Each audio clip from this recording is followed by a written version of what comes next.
मुक्ति मुक्ति के दाता सतगुरु, ये भटकत प्राणी फिरंदा, उत्साहित के हुक्म बिना नहीं तर बर्बाद हिलंदा।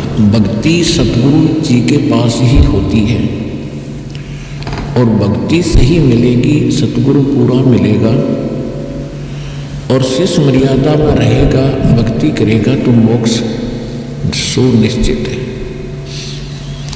इसमें कोई शंका करने की आवश्यकता नहीं। जब तक हमें सतगुरु नहीं मिलते और ये झूठे गुरुओं की से हम दीक्षा भी लेकर के साधना करते रहते तो हमें परमात्मा से मिलने वाले वो लाभ प्राप्त नहीं होते जिनकी आशा लेकर के हम वहाँ जाते हैं। फिर कुछ दिन वहाँ जाते हैं तो फिर मन में आता है कि कोई लाभ नहीं हो रहा, तो कोई दूसरा व्यक्ति बता देता है कि मैं वहाँ जाता हूँ, वहाँ से ऐसे बहुत से लाभ होते हैं। फिर वो वहाँ जाना शुरू कर देते हैं। वहाँ से भी कुछ राहत नहीं मिलती है तो फिर वो नास्तिक हो जाता है। ये सोच लेता है कि कोई भगवान नहीं और किसी के पास कोई ज्ञान नहीं, या तो वो उस कष्ट में मर ही जाता है या फिर नास्तिक होकर अपनी ही सूझबूझ से वो धनी होने की चेष्टा करता है, चोरी करने लगता है, रिश्वत लेता है, मिलावट करता है और ज़्यादा कर्म बिगाड़ लेता है। तो परमात्मा ने स्वयं आकर के एक सतगुरु की भूमिका की और उन्होंने ये यथार्थ ज्ञान, यथार्थ भक्ति विधि और सभी क्रियाएं बताई और सभी परहेज बताए जो मर्यादाएं हमें रखनी अनिवार्य है एक भक्त को, तो वो सभी मर्यादाएं भी परमात्मा ने ही बताई। तो सतगुरु परमात्मा ही होता है या फिर परमात्मा का कृपा पात्र कोई संत विश्व में एकाध ही होता है। मानव में एक ही होता है, विश्व में दो सतगुरु नहीं होते। तो कहने का भाव यह है कि जब परमात्मा सतगुरु की भूमिका करने आए थे सन 1398 से सन 1518 तक काशी शहर के अंदर एक जुलाहे के रूप में, एक सिंपल मैन के रूप में अपना दैनिक कार्य करके दिखाया। एक कृत्रिम परिवार था, कृत्रिम बनावटी। वो कैसा था कि परमात्मा सतलोक के अंदर रहते हैं। सतलोक वो स्थान है जिसको गीता अध्याय नंबर 18 के श्लोक नंबर 62 में कहा है कि अर्जुन तू सर्वभाव से उस परमेश्वर की शरण में जा, उसकी कृपा से ही तू परम शांति को और शाश्वतम स्थानम यानी सनातन परम धाम को प्राप्त होगा। गीता ज्ञानदाता अपने से अन्य किसी परमेश्वर की शरण में जाने को कह रहा है। तो वो परमेश्वर सतलोक में, शाश्वत स्थान में, सनातन परम धाम में रहता है और वहाँ से वो चलकर आता है यहाँ संसार के अंदर अपनी ही जानकारी वो स्वयं बताने के लिए। तो इस लीला अनुसार परमात्मा सन 1398 में बनारस यानी काशी शहर के बाहर एक तालाब था, उसका नाम है लहरतारा तालाब। उसके अंदर कमल के फूल के ऊपर आकर विराजमान हुए, एक नवजात शिशु का रूप धारण किया। वहाँ से एक नीरू नीमा नाम के जुलाहा दंपत्ति थे, उनके कोई संतान नहीं थी। वो प्रतिदिन स्नान के लिए वहाँ जाया करते थे। जून का महीना था, पूर्णमासी का दिन, सुबह ब्रह्म मुहूर्त में वहाँ जब स्नान करने के लिए गए तो परमात्मा को वहाँ कमल के फूल पर एक बालक के रूप में उन्होंने प्राप्त किया, घर ले आए। परमात्मा ने 25 दिन तक कुछ भी आहार नहीं किया। माता पिता जो मुँह बोले माता पिता थे, यानी कृत्रिम परिवार था उनका, वो चिंतित हुए। फिर परमेश्वर की कृपा हुई, उनको प्रेरणा हुई और एक कुंवारी गाय लाई गई कुंवारी गाय ने दूध दिया, उस कुंवारी गाय का दूध परमात्मा पिया करते थे बालक रूप में। ऋग्वेद मंडल नंबर 9 सूक्त नंबर 1 मंत्र 9 में यह प्रमाण है कि परमात्मा जब शिशु रूप धारण करके एक लीला करने आते हैं, उसमें उनकी परवरिश की लीला कुंवारी गायों के द्वारा होती है। और कबीर सागर के अंदर, ज्ञान सागर में ये प्रमाणित है कि परमात्मा 25 दिन तक कुछ आहार किया नहीं, और तब उनको कुंवारी गायों के सामने लाई गई। कुंवारी गाय ने दूध दिया, उस दूध को परमात्मा पिया करते थे। एक तो ये सिद्ध होता जा रहा है कि हु इज गॉड, परमात्मा है कौन। जो वेदों को हम सत्य मानते हैं, वेद परमात्मा की महिमा से युक्त है, परमात्मा के गुणगान ही वेदों के अंदर लिखा गया है, भगवान का विधान बताया गया है। परमात्मा कैसी लीला करता है, कैसा है, कहाँ रहता है, उसके मिलने की विधि क्या है, ये हमारे सदग्रंथों में प्रमाणित है, विद्यमान है। तो उन्हीं सदग्रंथों से आज ये निष्कर्ष निकल रहा है, ये सत्य सामने आ रही है कि परमात्मा साकार है। इन वेदों के पढ़ने वाले आज तक हमें निराकार बताया करते थे। तेने खाक पढ़ा वेद, अपना जीवन नाश किया प्रभुता के भूखों ने या माया के पुजारियों ने, और हमारे पूर्वजों को डुबो दिया, भूत बनवा दिए, पशु बनवा दिए, गलत साधना करवा के। वो भोले भाले थे, ये संस्कृत के बोलने वाले गुरु बने चतुर दिखाई देते थे। उन्होंने सोच लिया था कि बड़े विद्वान हैं, संस्कृत भाषा बहुत जानते हैं, सदग्रंथों को ठीक से जाना होगा, समझा होगा, लेकिन उनको कै खे भी पता नहीं था हमारे धर्म गुरुओं को, हमारे सदग्रंथों का, और ना उनका कोई अपना अनुभव था, जिस कारण से इन्होंने सारा ज्ञान उलट बता दिया। उस ज्ञान को सीधा करने में हमें कितना संघर्ष करना पड़ रहा है। 120 वर्ष परमात्मा रह गए, चले गए, किसी ने नहीं सुना वो क्या कहा करते थे। वो 600 वर्ष पहले बताया करते थे कि 3 देव की जो करते भक्ति उनकी कदे ना हो भक्ति, और इसी बात का इतना भयंकर विरोध करवा दिया था धर्म गुरुओं ने। परमात्मा के साथ 100 सितम किए, ऐसे पैर ढाए, कलेजा मुंह को आता है उनकी लीलाओं को देखकर। तो हमारे लिए भटक रहे थे, हम उनके पीछे पड़ गए। तू जुलाहा है, तू धारणक है, क्या जाने भगवान के बारे में, तेने क्या पता सदग्रंथों का। जो परमात्मा ने 600 वर्ष पहले वो ज्ञान दिया था, वो लिपिबद्ध कर दिया गया आदरणीय धर्मदास साहिब जी के द्वारा। और आज वो ज्ञान को भगवान बताया करते थे, आज हमारे सदग्रंथों में जो का तो मिला। तो इससे सिद्ध है कि जो हमारे धर्म गुरु थे वो हमारे सिलेबस से, हमारे दातुन ग्रंथों से अपरिचित थे, बिल्कुल महामूर्ख थे। जो टीचर अपने सिलेबस से परिचित नहीं है तो टीचर नहीं, वो तो महामूर्ख व्यक्ति है, विद्यार्थियों का नाशक है। तो कहने का भाव यह है कि जब परमात्मा 5 वर्ष के हुए, 5 वर्ष की आयु में 104 वर्ष के आयु के एक विद्वान पंडित ब्राह्मण स्वामी रामानंद जी को परमात्मा ने ज्ञान के अंदर पराजित कर दिया। उनको जवाब नहीं आ रहा था। तो कहने का भाव यह है कि परमात्मा ही स्वयं आकर के ज्ञान देते हैं। रामानंद जी को मालिक ने बहुत पहले तो वेदों गीता से पूछा कि आप कहते हो परमात्मा पाप नाश नहीं कर सकता, कर्म तो जीव को भोगने ही पड़ते हैं, जैसा जिसने किया वो तो भोगना ही पड़ेगा, और भक्ति भी करते ही रहना होगा। परमात्मा ने एक ही प्रश्न किया था, स्वामी जी आप ग्रंथों को मानते हैं, क्या आप वेदों को सत्य मानते हैं? स्वामी रामानंद जी वेदों को आधार मानकर ही जनता को ज्ञान बताया करते थे, और साथ में पुराणों को, गीता को, सबको आधार बताते थे, और परमात्मा को निराकार बताते थे।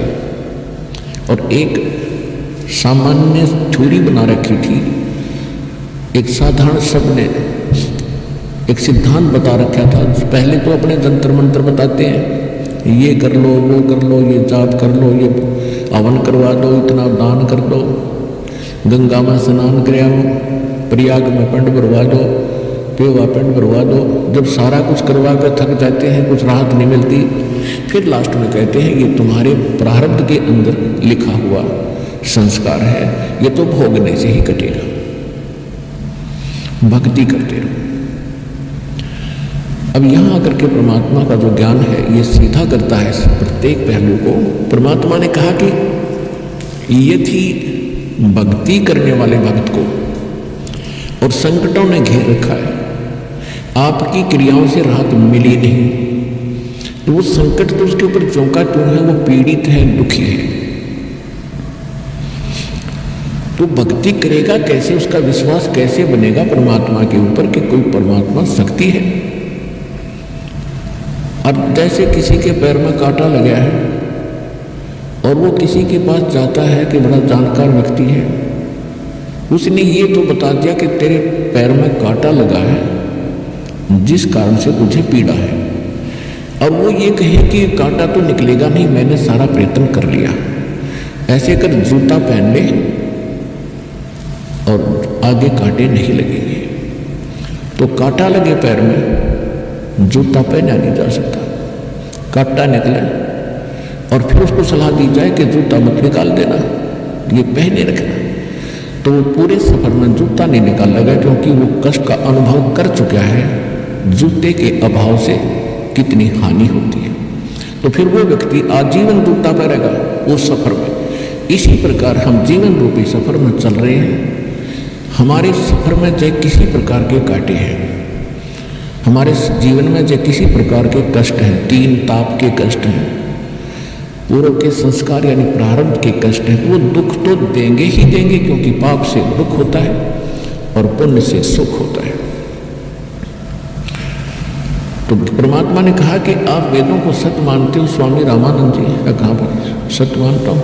तो यजुर्वेद अध्याय नंबर 8 के श्लोक नंबर 13 में 6 बार लिखा है कि परमात्मा घोर पाप का भी नाश कर देता है यदि उसकी साधना सत्य हो और पूर्ण परमात्मा की भक्ति हो।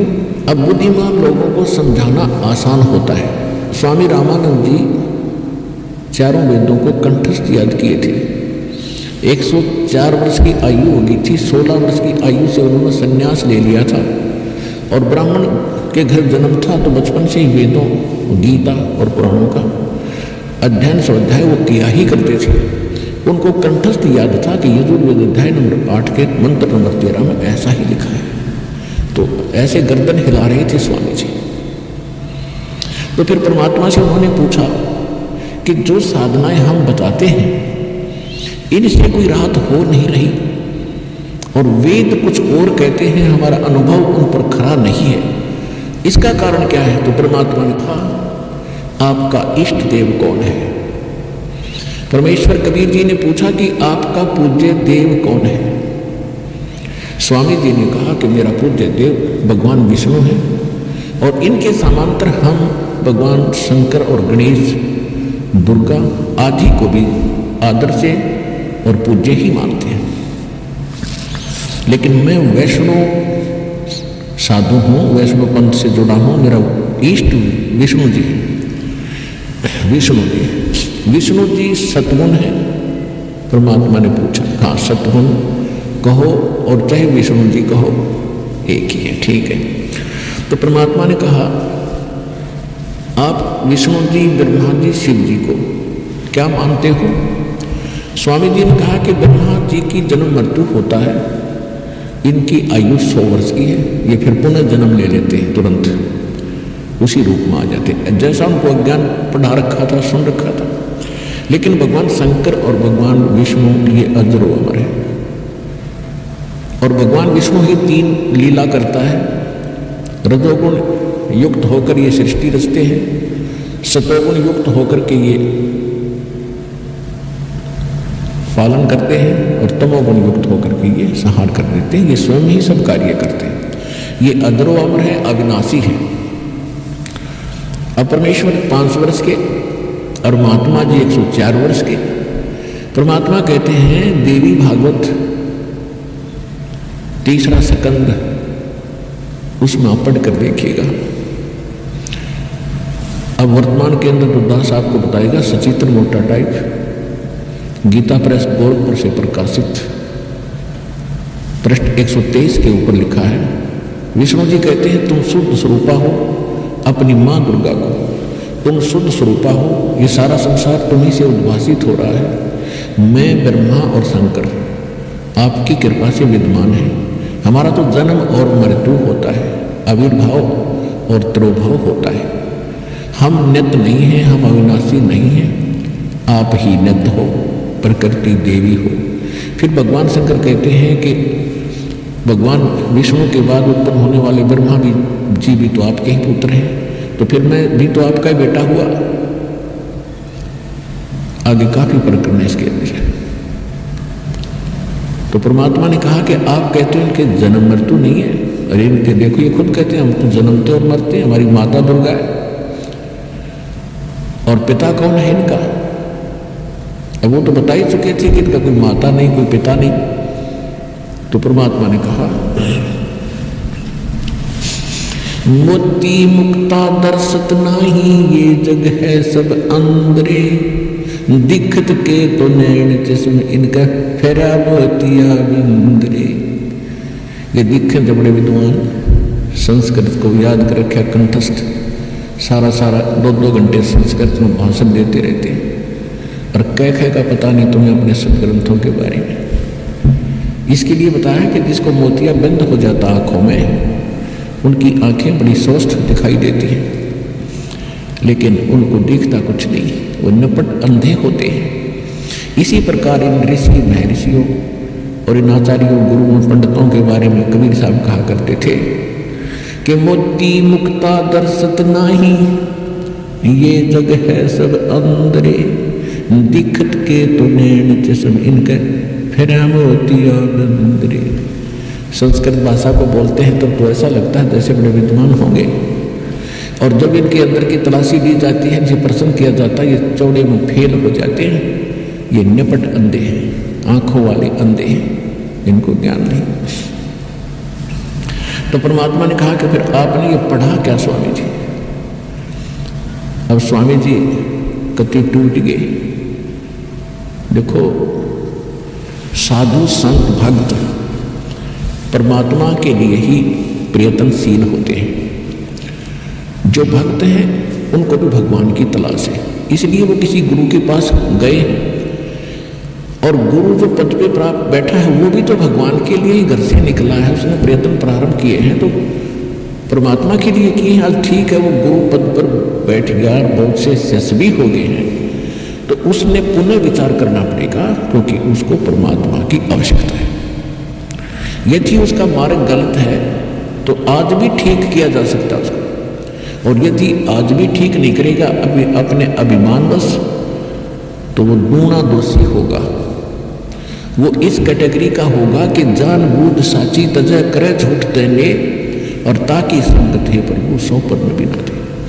वो कृत घनी व्यक्ति होगा जो वैसे गुरु बना बैठा है, जिसको ये पता लग गया तेरा ज्ञान गलत, तेरा नाम गलत, तेरी साधना गलत, और वो फिर भी हार मानने को स्वीकार तैयार नहीं है। यानी फिर भी ये नहीं कहता अपने शिष्यों को कि भी मेरा मार्ग गलत है, तो वो कृतघ्नी प्राणी बताया है, उसके विषय में कहा है कि जानबूझ साची तजय और करे झूठ तेने, और ताकि संगत है प्रभु स्वप्न में भी नहीं दे। इसे नालायक आदमी की तो स्वप्न में भी भेंट नहीं होनी चाहिए इसके साथ। और जो उनके फंसे बैठे हैं भोली श्रद्धालु, अब उन्होंने स्वयं सोचना पड़ेगा। अगर वो गुरु होगा और भगवान की खोज में होगा तो पहले वो कहेगा अपने शिष्यों को, क्योंकि जो दास ज्ञान देता है सबसे पहले खटक उन गुरुओं को लगती है, क्योंकि उनके विषय में बोला जा रहा है कि उसका ज्ञान गलत, राधा स्वामी पंथ का ज्ञान गलत, उनके नाम गलत, उनकी साधना गलत।